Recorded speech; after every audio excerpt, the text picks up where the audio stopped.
और बड़ी खबर इस वक्त की है, पहाड़ों पर आपको बताएं कुदरत का क्रोध अब खुलकर सामने आ रहा है। जो खबर इस वक्त सामने आ रही है, उफान पर अलकनंदा नदी आ चुकी है।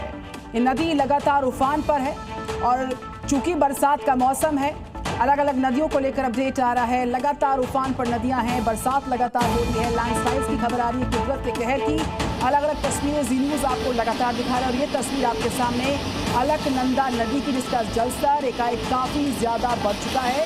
नदी के करीब जाने के लिए लोगों को रोका जा रहा है कि आप न जाइए। तमाम तरह के दिशा निर्देश आसपास के गाँव में भी जारी किए गए हैं। जो लोग आसपास के इलाकों में रहते हैं, आप देख सकते हैं तस्वीर, ये उफान पर जो अलकनंदा नदी आ चुकी है, जल का जो वेग है, जो बहाव है, वो बहुत ज़्यादा है।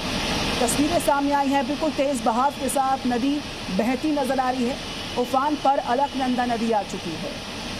पहाड़ पर जो मौसम की मार हम देख रहे हैं, उसका असर नदियों पर पड़ रहा है। एक तरफ बरसात हो रही है, लैंडस्लाइड्स हो रहे हैं और दूसरी तरफ नदियां भी रौद्र रूप अख्तियार किए हुए हैं। ये तस्वीर आपको हम एक एरियल व्यू ड्रोन से ली गई तस्वीर दिखा रहे हैं। आप देख सकते हैं इस व्यू में कि जो बहाव पानी का है इस नदी में, वो काफ़ी तीव्रता के साथ आगे बढ़ रहा है। नदी पूरी तरह से उफान पर आ चुकी है और अगले 48 घंटे तूफानी बरसात संभव है। कि मौसम विभाग ने चेतावनी जारी की है। मौसम विभाग का ये प्रेडिक्शन है। इस बीच मंडी से खबर आई थी, जब 13 लोगों ने दम तोड़ दिया था मंडी में लैंडस्लाइड में। और उत्तराखंड में बाढ़ बरसात का जो कोहराम है, उसकी तस्वीर कैमरों में रिकॉर्ड हो चुकी है और वो तस्वीरें जी न्यूज़ आपको दिखा रहा है। पानी का बहाव अलकनंदा नदी में बहुत ज़्यादा रौद्र रूप ले चुका है।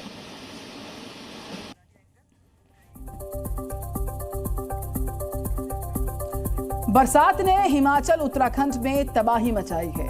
कहीं पर बाढ़ है, कहीं लैंडस्लाइड है। बरसात के बाद पहाड़ों का हाल बहुत ही बेहाल है। बरसात अपने साथ सैलाब लेकर आ रही है और पहाड़ के लोग त्राही त्राही करते जा रहे हैं।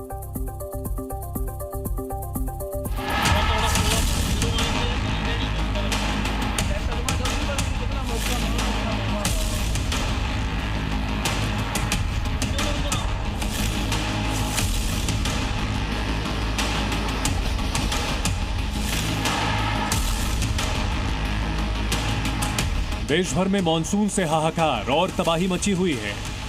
गर्मी से बेहाल लोग जिस बारिश का बेसब्री से इंतजार कर रहे थे, वो आफत बनकर बरस रही है।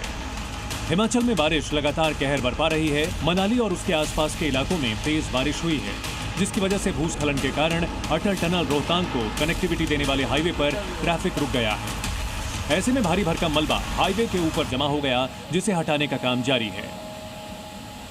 रात 11:30 बजे यहाँ पर जिस तरीके से तेज बारिश हो रही थी, उसके बाद फ्लैश फ्लड की स्थिति बनी और फ्लैश फ्लड के बाद क्या कुछ नज़ारा यहाँ पर बदला, उसकी एक्सक्लूसिव तस्वीर आपको ग्राउंड जीरो से मैं दिखा रहा हूँ कि किस तरीके से इसका कोर्स बदला है। और कोर्स बदलने के बाद ये हाईवे पर पूरा मलबा आ गया और उसके बाद ट्रैफिक जो है दोनों तरफ से बाधित हो चुका है। एक महत्वपूर्ण ये हाईवे माना जाता है, स्ट्रेटेजिक हाईवे, और कहीं ना कहीं लेह को कनेक्टिविटी देता है, लाहौल स्पीति को कनेक्टिविटी देता है। मंडी में बादल फटने से भारी तबाही हुई। बाढ़ लैंडस्लाइड से अब तक 13 की मौत हो चुकी है। वहीं बादल फटने से अब तक 29 लोग लापता हैं। ये तबाही के वो निशान हैं जो मंडी में बादल फटने के बाद आए सैलाबी तांडव की गवाही दे रहे हैं। बादल फटने की तबाही इस इलाके में देखी जा सकती है। जी न्यूज़ की टीम उस गांव पहुंची जहां सैलाबी तबाही ने दस्तक दी थी। पूरे रास्ते में पहाड़ से गिरा मलबा रोड पर पड़ा था। गाँव तक जाने की कनेक्टिविटी टूटी हुई है।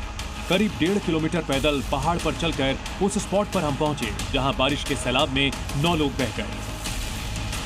वहीं मंडी में भारी बारिश के कारण ब्यास नदी में भयंकर बाढ़ आ गई है। हिमाचल प्रदेश के ऊना में ही भारी बारिश के कारण मैदानी क्षेत्रों में जलभराव हो गया, जिसके कारण परेशान लोग अपने सामान को बचाने में जुटे दिखाई दिए। कई स्थानों पर भारी वाहन तक भी जलभराव के कारण खड़े करने पड़े, जबकि घरों में छोटे वाहन भी जलभराव में फंस गए। यही नहीं, ग्रामीण क्षेत्रों में खेत भी जलमग्न हो गए।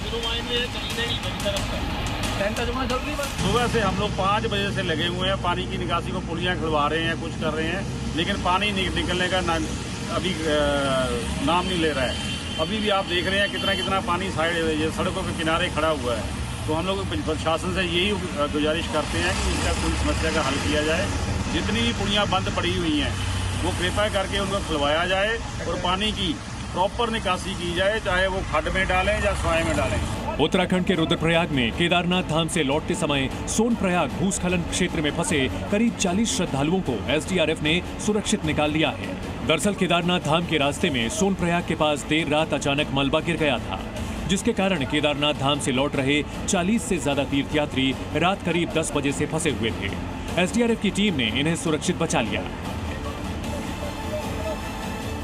रुद्रप्रयाग पुलिस के मुताबिक सोनप्रयाग के मुनकटिया स्लाइडिंग जोन में मलबा पत्थर आने से रास्ता जाम हो गया, जिसके कारण केदारनाथ धाम यात्रा अस्थायी तौर पर रोकी गई है। बता दें कि लगातार हो रही बारिश के कारण अलकनंदा, मंदाकिनी और बाकी सहायक नदियां उफान पर हैं। रुद्रप्रयाग में अलकनंदा नदी ने विकराल रूप धारण कर लिया है।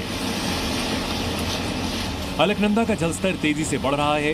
नदी किनारे के घाट और रास्ते भी डूब गए हैं। अलकनंदा नदी किनारे जाने पर रोक लगा दी गई है।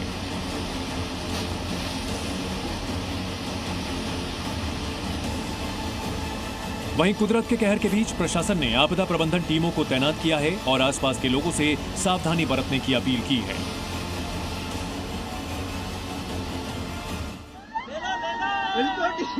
तो आप देख सकते हैं तस्वीरें अजमेर से सामने आई हैं, जहां पर पानी का तेज बहाव अपने साथ वाहनों को बहाकर ले जा रहा है। चारों तरफ सड़क पर पानी जो है तेजी के साथ बह रहा है। बरसात के बाद का यह हाल है। जो स्थानीय इलाके हैं वहाँ पर रह लोग लगातार वाटर लॉगिंग की समस्या से जूझते नजर आ रहे हैं। और ये तस्वीर इस वक्त देखिए, दुपहिया वाहन किस तरीके से तेज बहाव में पानी के बहता जा रहा है। और ऐसी अलग अलग तस्वीरें रेगिस्तान के अलग अलग इलाकों से सामने आई। बाढ़ का कोहराम किस तरीके से जारी है। सड़कों पर आवाजाही बाधित हो रही है। लगातार हो रही बरसात के बाद से जाम के हालात के साथ साथ लोग किस तरीके से परेशानियों का सामना कर रहे हैं। और जी न्यूज़ आपको दिखा रहा है ये अलग अलग तस्वीरें किस तरीके से, चाहे अजमेर की बात करें, सड़कें डूबी हुई हैं, मार्केट का मंजर भी आपके सामने है। अजमेर का हाल काफ़ी ख़राब है। फ्लाईओवर के नीचे बहुत ज़्यादा पानी भरा हुआ है और घुटनों तक के पानी भर गया है। प्रशासन पर सवाल उठ रहे हैं और क्यों ना उठे, क्योंकि वाटर लॉगिंग की समस्या हर बार मानसून की दस्तक के साथ ही बढ़ती जाती है। पानी की निकासी का कोई इंतजाम नहीं होता। और वैसे ही हालात जोधपुर में भी कमोबेश देखने को मिल रहे हैं, जहाँ पर चारों तरफ पानी का सैलाब नज़र आ रहा है, पानी का सितम नज़र आ रहा है और लोग पूरी तरह से फंसे हुए हैं। चाहे दुपहिया वाहन हो, चार पहिया वाहन हो, लोग हों, दुकानों में पानी घुस चुका है, मकानों में पानी घुस चुका है। कुल मिलाकर परेशानियों में लोगों की इजाफा हो चुका है। राजस्थान की तस्वीरें, रेगिस्तान में बाढ़ का कोहराम बरकरार है।